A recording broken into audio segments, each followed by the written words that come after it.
Hello everyone, তোমরা সবাই কেমন আছো? Good morning. মোমেন্টস উইথ পায়েলের একটি নতুন ব্লগে সবাইকে স্বাগত জানাই। আজ এখান থেকে ব্লগটা শুরু করলাম। সকাল সকাল মেয়েটার দুধটা শেষ হয়ে গেছে, একটা নতুন দুধ ছিল সেটা ঢেলে নিলাম। দুধ আমার ঢালা হয়ে গেছে। এবার আমি অনিশার জন্য সুজি বসিয়ে দিয়েছি। অনিশা সুজি খাবে টিফিনে, তার জন্য এখানে আমি দুটো খেজুর দেব। খেজুর দিয়ে দিলাম।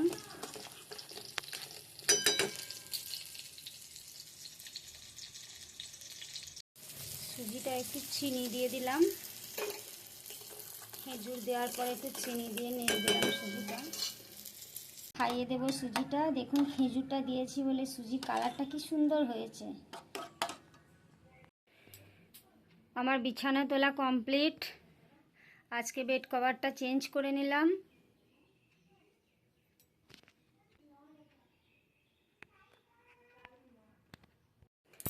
এই বেড কভারটা আমাকে দিদিভাই দিয়েছে, গিফট করেছিল আমার অ্যানিভার্সারিতে। তখন থেকে বেড কভারটা পাতা হয়নি, আজ আমি পাতলাম এটা। আমাদের বাগানে একটাই মাত্র জবা ফুল ফুটেছিল, দেখুন কি সুন্দর। অনিশা ওটা নিজে হাতে তুলেছে। ওটা তোমার হাতে কি? হ্যাঁ, কি ফুল? কি ফুল? যা ঠাকুরকে দিয়ে দাও গা, যা ঠাকুরকে দাও। ঠিক করে বসিয়ে দাও, ভালো করে সোজা করে বসাও। বাবা বাবা, ভালো করে দাও। অনিশা খুব সুন্দর করে ফুলটা ঠাকুরের ঘটে বসিয়ে দিল। এটা এখন করছি বাঁধাকপির তরকারি, মুড়ি খাবার টিফিনের। আজ কি রান্না হবে? তরকারি আমি কেটে ফেলেছি।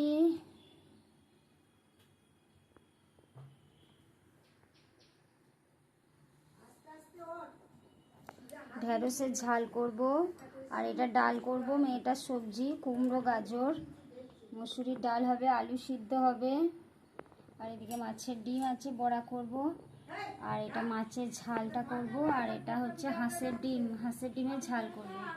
একটা দুপুরে খাবো, একটা রাত্রের জন্য। ঢেঁড়সের ঝালটা এখন করছি আমি।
এটা ফুটে গেছে, এখন ডিমগুলো দিয়ে দিই। আজকে আমি যে ডিমটা রান্না করছি সেটা হলো হাঁসের ডিম।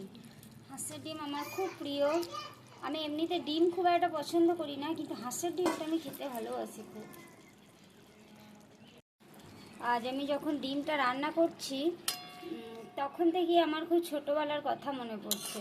কারণ ছোটোবেলায় যখন বাড়িতে ডিম রান্না হতো, আমি তখন আমার ডিউটি ছিল একটাই, যে আমার ডিমটা আমি ছাড়িয়ে দেবো। সিদ্ধ ডিমটা মা দিয়ে দিত, আর আমি তখন সিদ্ধ ডিমটা ছাড়িয়ে দিতাম, আর বেশি করে করে ছাড়াতাম, খোসার দিকে সাদা অংশটা বেশি করে রাখতাম, কারণ সেটা তারপরে আমি খেয়ে নিতাম, সেটার মজাটাই আলাদা ছিল।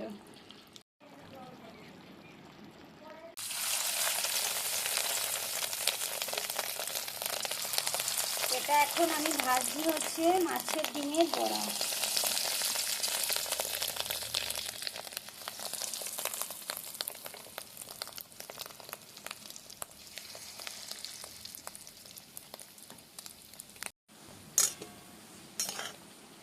বড়াটা আমার ভাজা হয়ে গেছে, আর একবার হবে। এগুলো এখন তুলে নেব। মাছের ডিমের বড়া অনিশার বাবা খেতে খুব ভালোবাসে, আমার অনিশাও খেতে ভালোবাসে। ভাজতে না ভাজতেই বাটি করে ওকে তুলে দেওয়া হয়েছে, ও নিয়ে গেছে। এখন আমি মাছটা ভেজে নিচ্ছি, মাছের ঝাল করব। ডিম মাছ একসঙ্গে করছি ভাবছেন তো, মাছটা এখন করে রাখছি, রাত্রে খাবো, আর ডিমটা খাবো দুপুরে। রাত্রে করলে আবার চাপ হয়ে যাবে, বিকালে দোকান যাব, দোকান খুলতে হবে, তাই করে নিচ্ছি। আজকে আমি রান্না করেছি, আলু সিদ্ধ হয়েছে, তারপর হয়েছে মাছের ডিমের বড়া, এটা হয়েছে ঢেঁড়সের ঝাল, এটা হচ্ছে হাঁসের ডিমের কারি, এটা ডাল হয়েছে। আমার ভিডিওটি যদি আপনাদের ভালো লেগে থাকে তাহলে অবশ্যই লাইক ও সাবস্ক্রাইব করবেন, আর হ্যাঁ, পুরো ভিডিওটা যেন অবশ্যই দেখবেন। টাটা, আজকে এইটুকুই।